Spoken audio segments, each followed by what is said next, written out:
Preservation Board.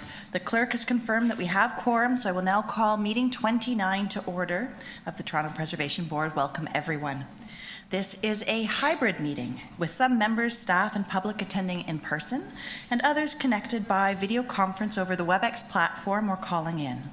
This meeting is also being live streamed online at youtube.com/Toronto City Council Live. Because we are meeting in person and remotely, we ask for your patience with any delays and technical issues.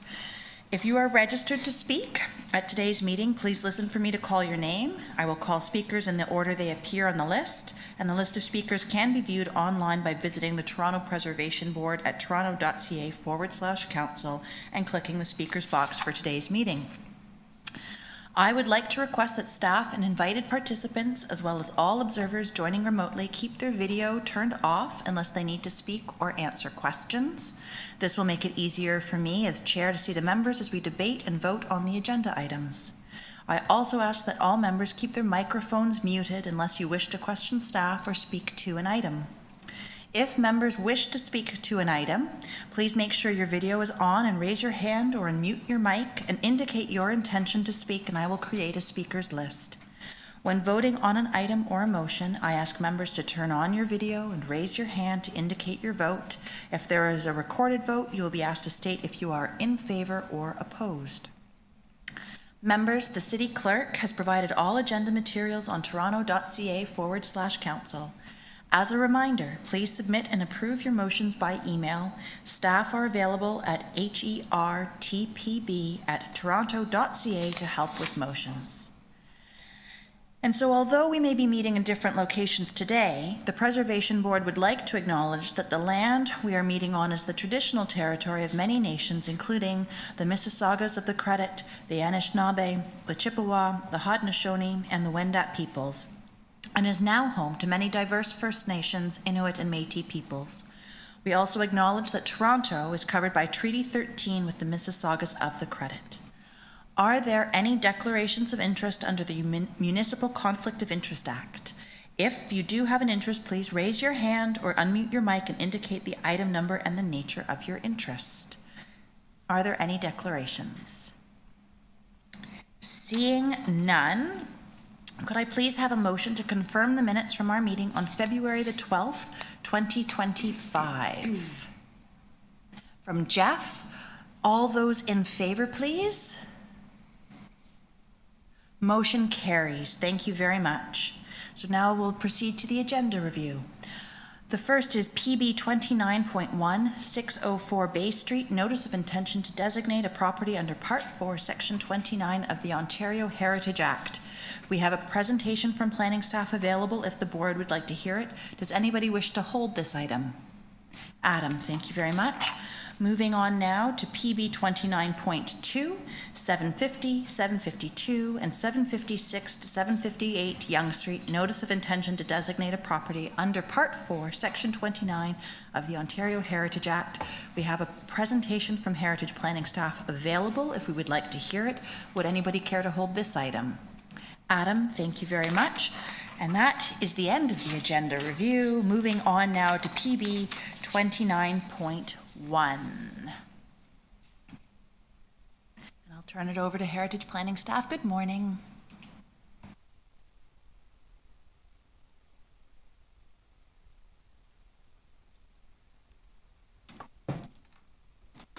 Through you, Chair. Good morning, members of the board and Madam Chair. My name is Megan Albinger, and I'm a Heritage Planner with the City of Toronto in Policy and Research.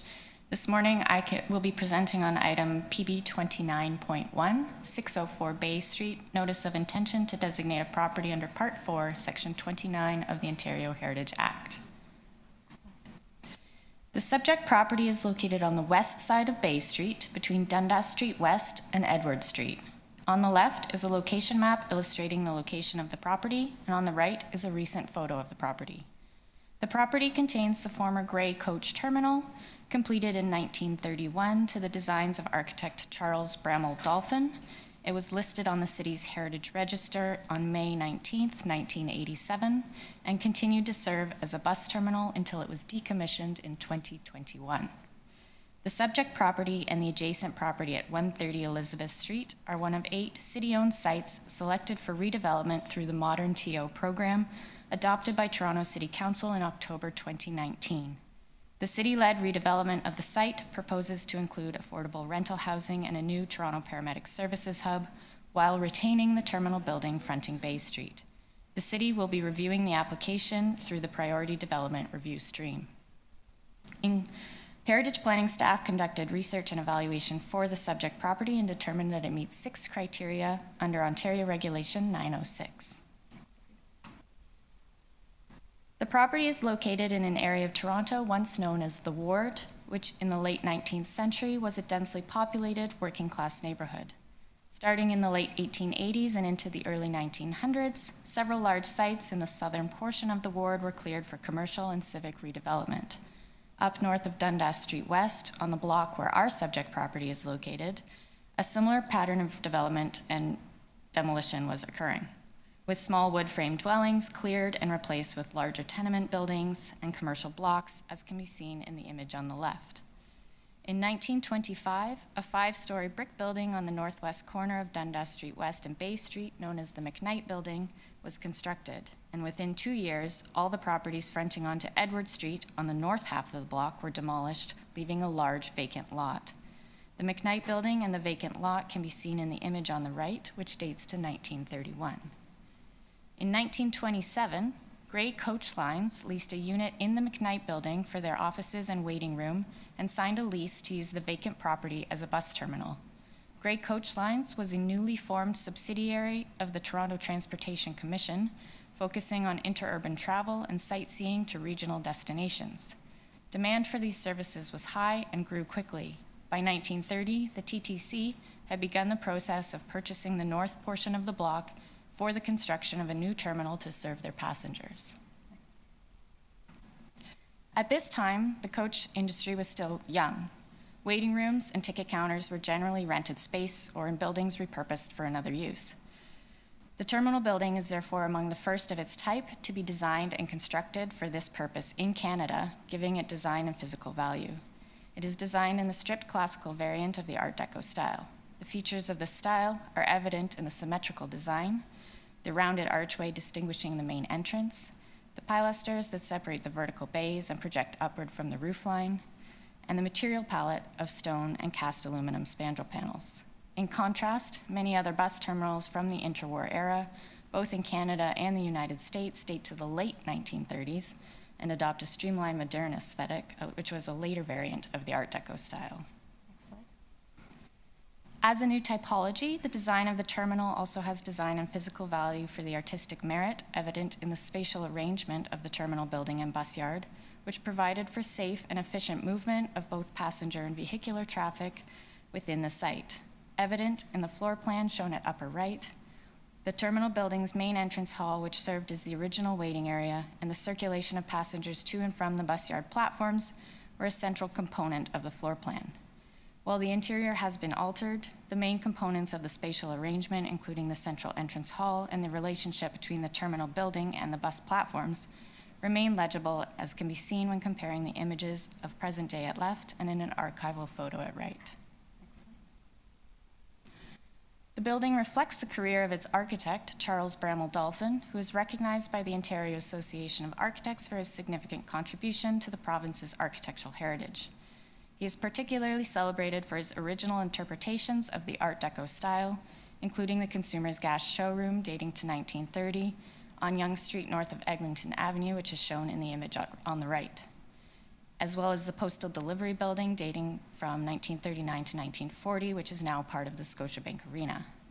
The Grey Coach Terminal features cast aluminum panels on the east and north facades of the main terminal building, which are also characteristic of his work. The property also has historical value for its association with the TTC and the development of Toronto's transportation services and networks. In the early 1930s, at the time of the construction of the new terminal, the TTC, under Grey Coach Lines, was one of Canada's largest operators of motor coaches. Contextually, the Grey Coach Terminal is functionally and historically linked to the McKnight Building on the adjacent property to the south, where the gray coach line's waiting room and offices were located prior to the construction of the new terminal building and bus yard, as illustrated by the photo on the left. The property is also functionally and historically linked to the institutions, retail, and entertainment venues in the surrounding area of downtown Toronto, to which the coach terminal acted as a gateway for interurban travel.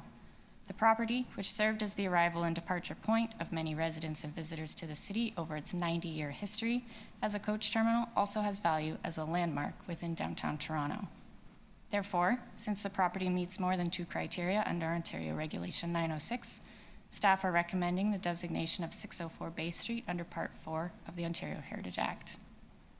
Thank you. Thank you so much, Megan. Just waiting for the screen to populate.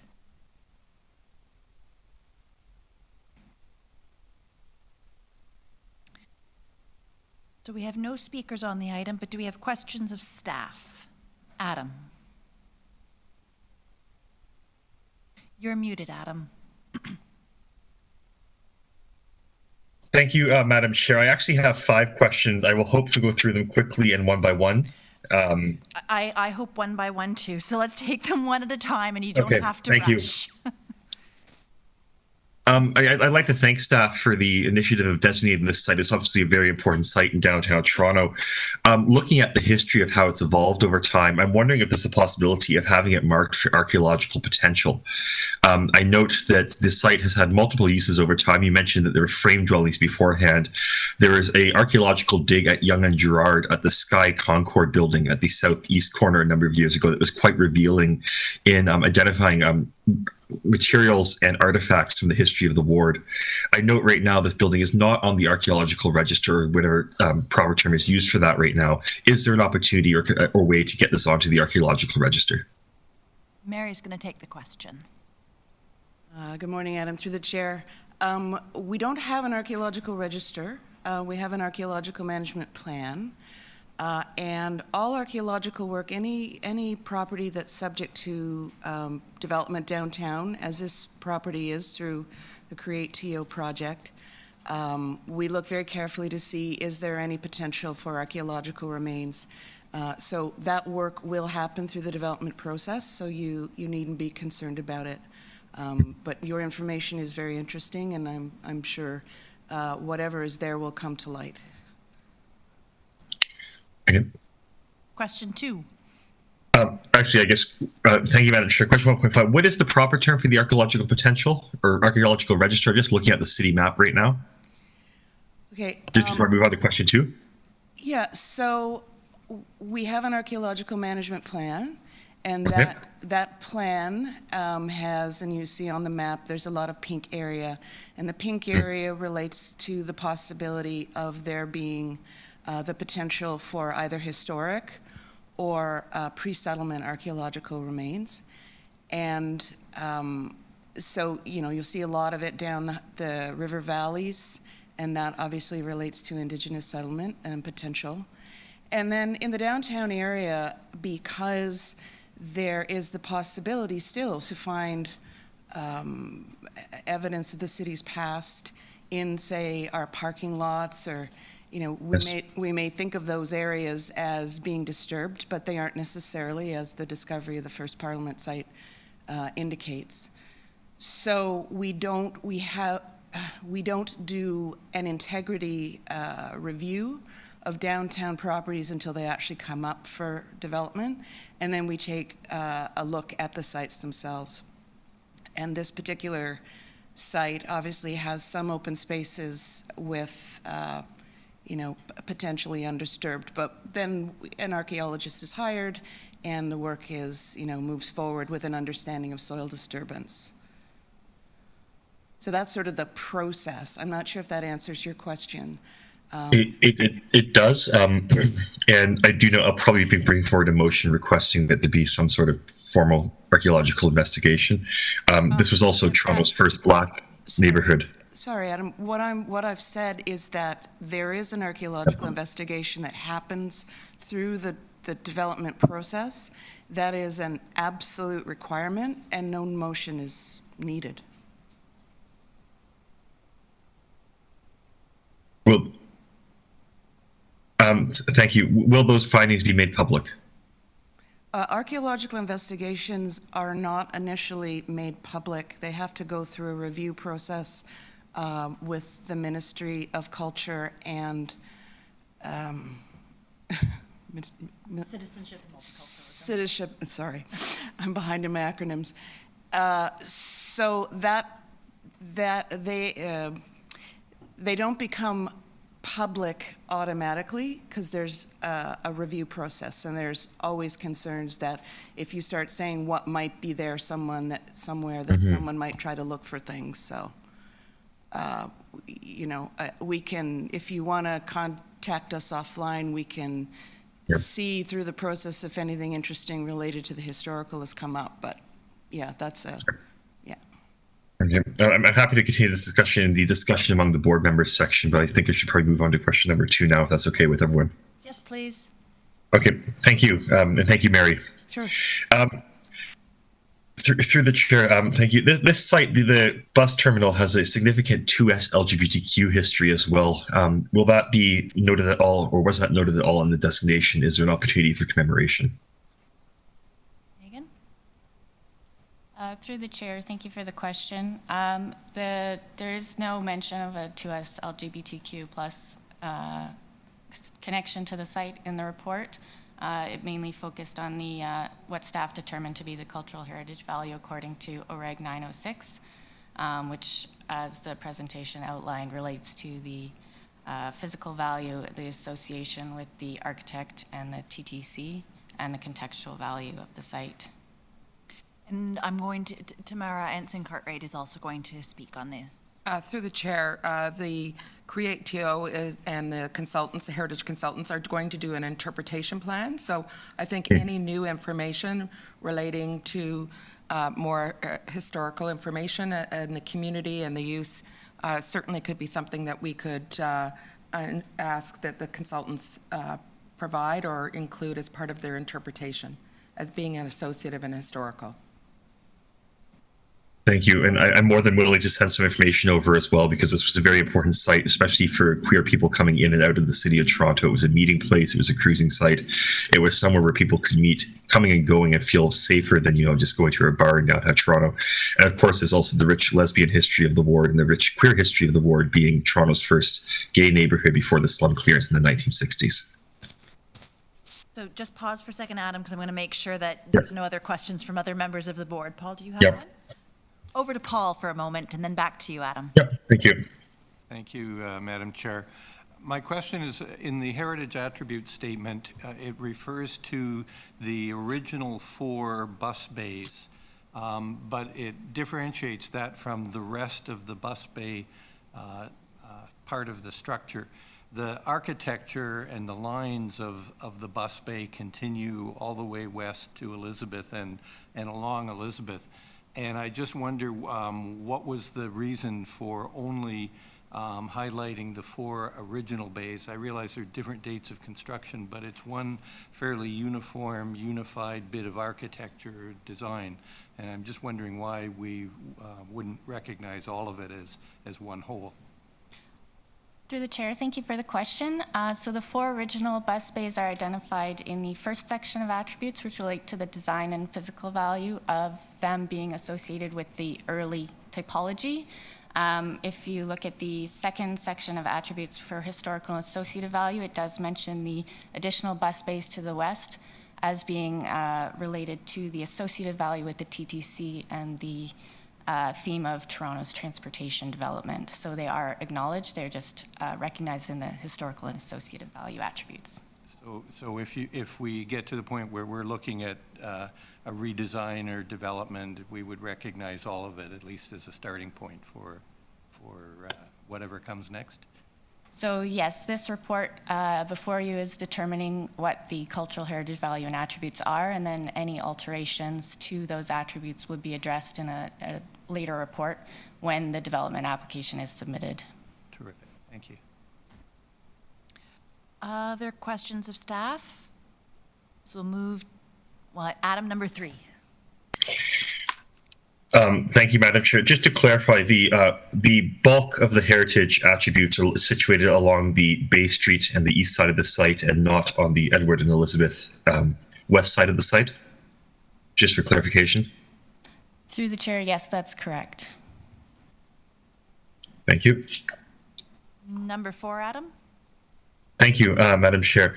In your presentation, you mentioned the McKnight Building at the corner of Bay and Dundas. That was nominated for heritage status back in 2021. Are there any updates on that process? I note that there is a tied history with the Gray Motor Company. Through the chair, it's Tamara. We've not advanced that work at this time. Thank you. And just pausing, other questions from other members? All right, number 5, Adam. Thank you, Madam Chair. On a similar note to the previous question, the entirety of Dundas Street between Bay Street and University Avenue was nominated for a study in 2020 as some of the last remnants of St. John's Wort. Are there any updates on that process? I note that you do mention the history of Dundas Street West, which was formerly Agnes Street within this report. Again, through the chair, I can just say that that type of work is in progress. Our priority at these days is actually looking at the 4,000 listed properties and any of the priority properties. But those ones are part of a collection of the ward properties. It is something in progress. Thank you. Thank you so much. Are there any further questions of staff? Seeing none, let's move into discussion amongst ourselves. Does anybody have any points to raise? Adam. Thank you, Madam Chair. I'm going to be a bit of the devil here right now, but with the archaeological potential at 2S LGBTQ history, I do hope that perhaps we could have a motion to just make sure those aren't lost in transition as the file evolves. I note that with previous files, I've raised similar concerns. Unfortunately, it's fallen through the cracks on a few of them. So I'm very hesitant to just have with the current strategy, I'm really hoping we can maybe get a motion to better cement, the 2S LGBTQ history be explored and the archaeological potential be formally explored. So I think on both of those scores, one is it's baked into the development process. You have to do it, right? Especially for the archaeology. So it's not as though it's going to fall through the cracks when it's a criteria that has to be met, in my opinion. And because an interpretation plan is forthcoming and we're going to, as the site gets redeveloped and through Create TO, I think there's going to be opportunity for a lot of stakeholder involvement in what that would mean. You've suggested that you could forward some information and all of that. So I think there's enough process and time ahead of us. And right now what's before us is the designation of the property. And so in our estimation, does the report, do the recommendations, do the attributes, does this all fit? So I think archaeology, that's for the future, and I think even with the interpretation, I think there's enough space that I don't at least have any qualms about this being lost, and the points, the excellent points that you've raised. Okay, I'm happy to leave it for the time being. That being said, I will definitely be sending correspondence in. So I warn the planners in advance to keep my eyes out keep their eyes out for my emails, and that's with just, of course, not at all a threat. Just kind of, I value all the work everyone does, and I know there's a lot of files and a lot of properties to prioritize.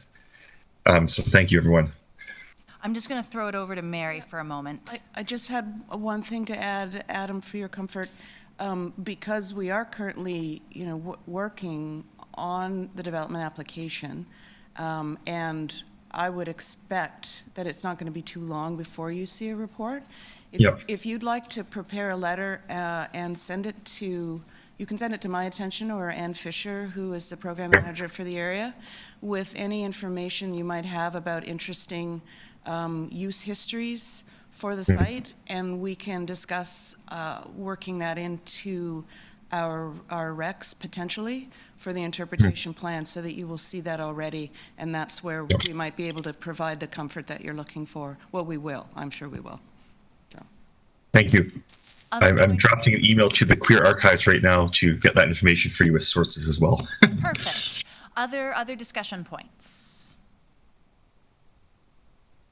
Seeing none. And I'm pausing because often we go backwards. Seeing none, I have a staff report with recommendations before us. Would anybody like to move the recommendations in the report?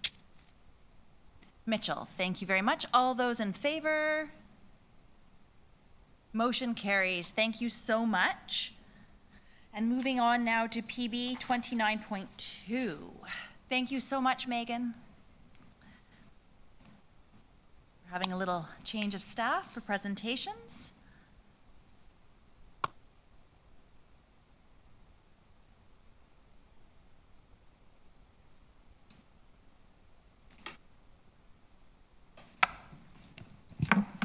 All right. Hello, everyone. My name is Emma Dodens, and today I will be presenting for item number PB 29.2, which includes 750, 752, and 756 to 58 Yonge Street, Notice of Intention to Designate a Property under Part 4, Section 29 of the Ontario Heritage Act. Before I begin, I would like to acknowledge the excellent work of my colleague Claire Forward, who co-authored this report with me. Next slide. So the subject properties are located on the west side of Yonge Street, mid-block between Charles Street West and Bloor Street West. There are 4 properties that contain 3 contiguous, 3-story, mixed-use commercial buildings. All of the subject properties are included on the City of Toronto's Heritage Register. Next slide. For some background, following the founding of the town of York in 1793, Yonge Street was surveyed as a military road and formed the dividing line between Park Lots 8 and 9. Portions of Park Lot 9 were eventually acquired by Chief Justice John Elmsley in 1799, including the location of the subject properties. Elmsley began selling off the property parcels in the 1820s. However, the development along Yonge Street, south of Bloor Street, didn't really take off until the 1880s and 90s, when infrastructure and transportation improvements were made to the street. This period marked the area's transition from existing on the peripherals of Toronto to becoming an integral part of the urban and commercial city life. At this stage, Yonge Street now played a key role in providing goods and services to the residential areas to the east and west, and in turn, the residents provided a customer base and workforce for the commercial businesses on Yonge Street. Tracing the occupancy history of the subject properties illustrates this symbiotic relationship, where a consistent history of grocers, bakers, tailors, confectionaries, and others cycle through the storefronts.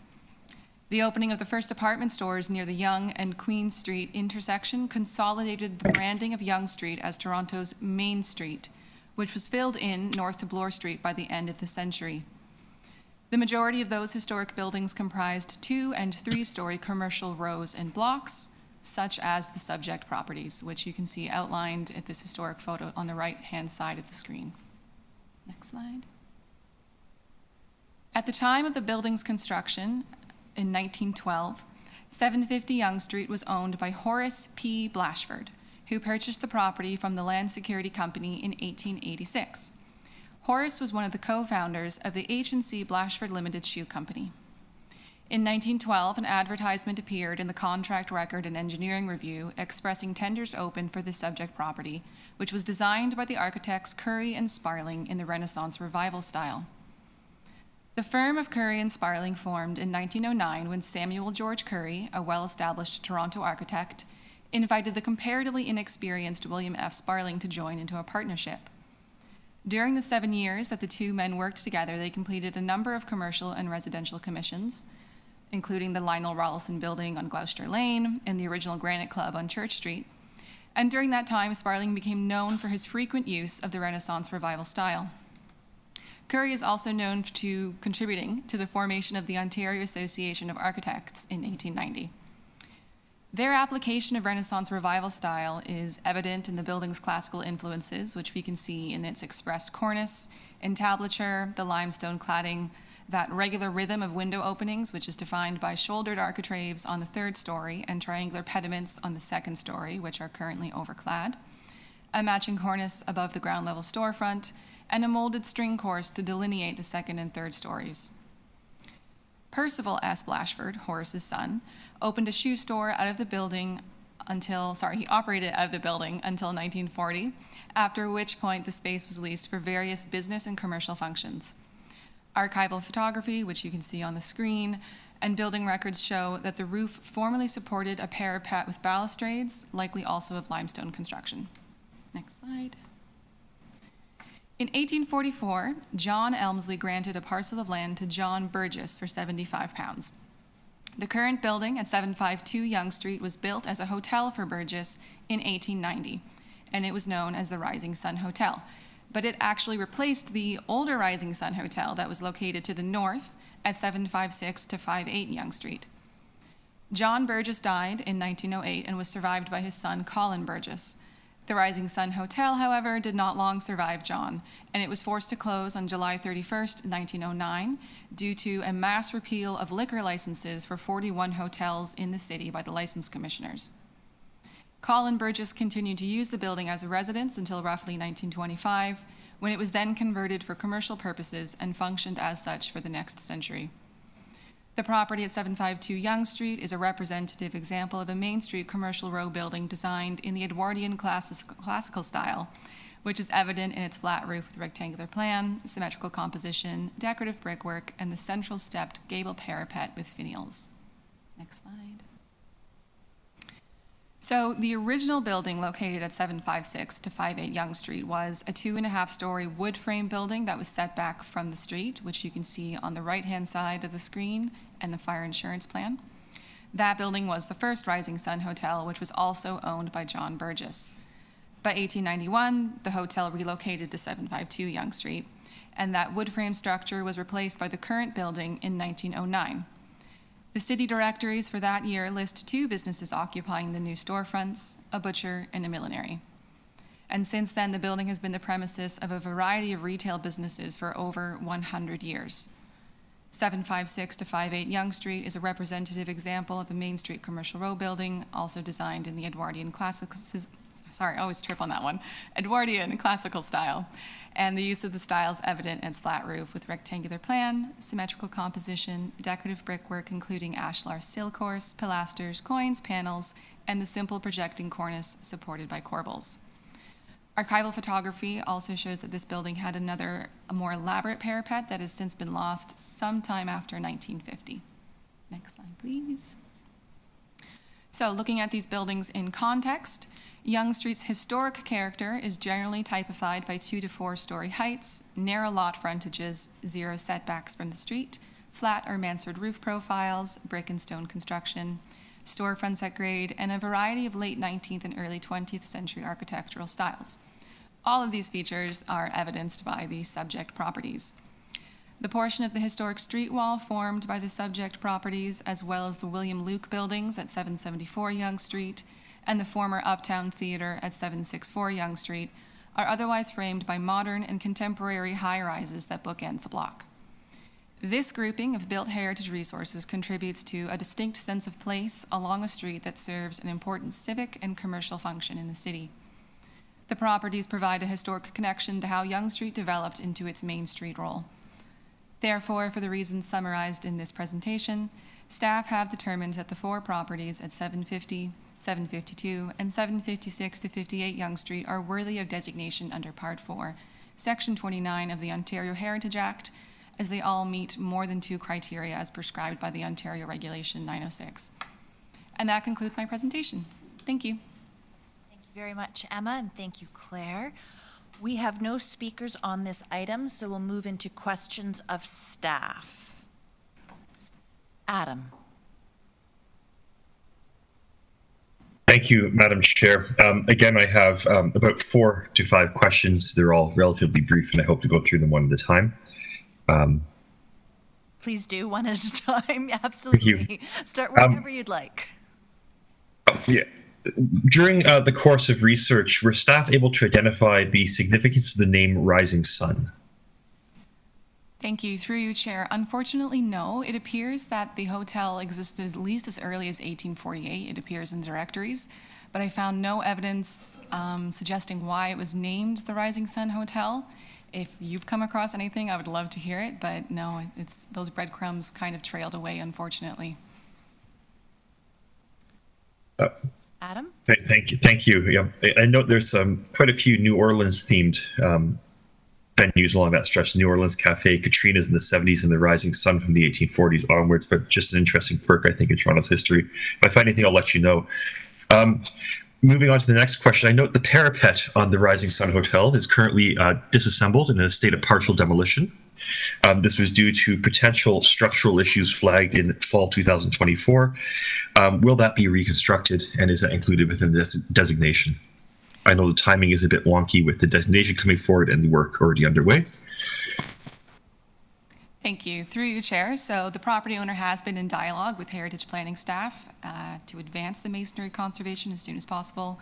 And as you pointed out, yes, the scaffolding is already up and the restoration process is currently ongoing. And the report discusses that the property owner is aware, and the property standards order that was issued was written in accordance with heritage planning staff's recommendation for best conservation restoration practices. If you have any more questions about that process, I can certainly defer them or refer them to my colleagues in development review who have more experience with how a property standards order progresses, but that's my knowledge about the restoration at this time. Just pausing, Adam. Are there other questions for staff from other members? Okay, back to you, Adam. Thank you, Madam Chair. And just to clarify, they will be reconstructing that parapet in the historically, in the way it was, let's say.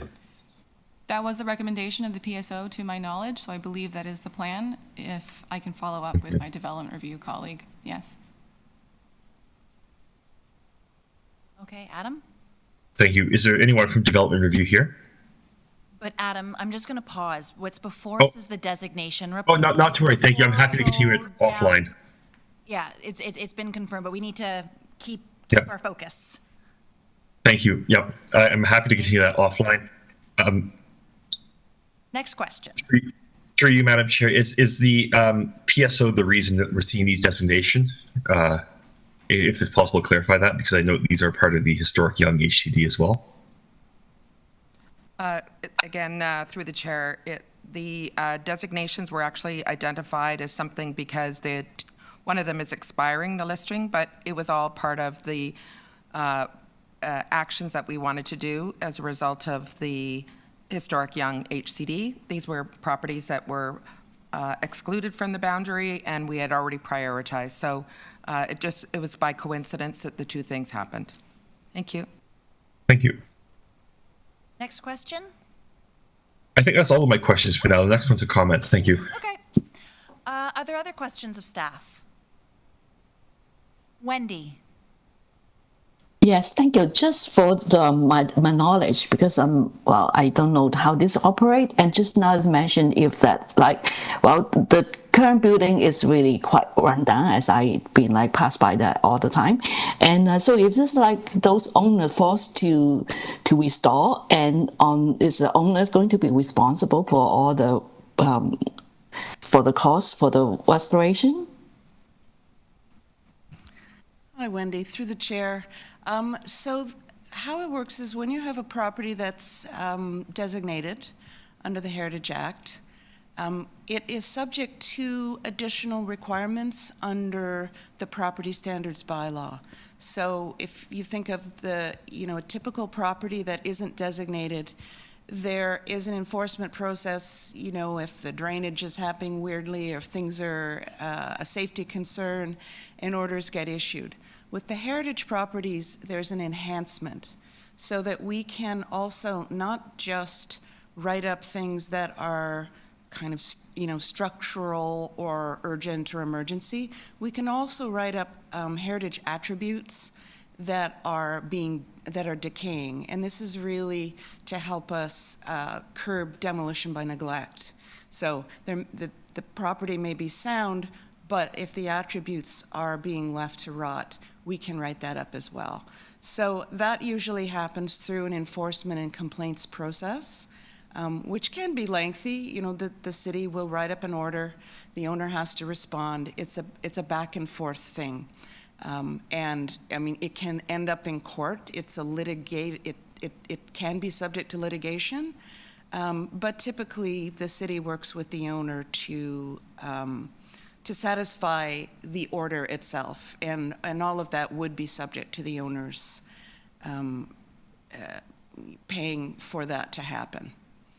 On the other side of things, That's why we have a grant program. That's why we have a tax rebate program. We try to assist people with their maintenance issues and their restoration issues as well, in recognition that that is something special that they're doing. Thank you very much. Does that answer your question, Wendy? Yes, thank you very much, because this is the procedure that I don't have the knowledge, and because I'm seeing the building adjacent, the building being restored by the Shopper Drop Mask, and that is really beautiful. So that's I just wonder, and I'm happy to see this being the Designate. Thank you for the answer. Thank you. Perfect. Are there any other questions of staff? Seeing none, let's move into discussion amongst ourselves. Thank you very much, Emma and Claire. Any discussion points? Adam. You're muted, Adam. I need to get a sign for that one. Thank you, Madam Chair. And I'd really like to thank staff for including mention of Sand Hill, the Indigenous burial sites, within this report. It's a huge step forward towards commemoration and honoring that important downtown Indigenous history site. Marvelous. Other points of discussion or comments? Seeing none, I have a staff report with recommendations before us. Would anybody like to move the recommendations in the report? Wendy, thank you ever so much. All those in favor? Motion carries. Perfect. Thank you very much. And that comes to the end of our agenda.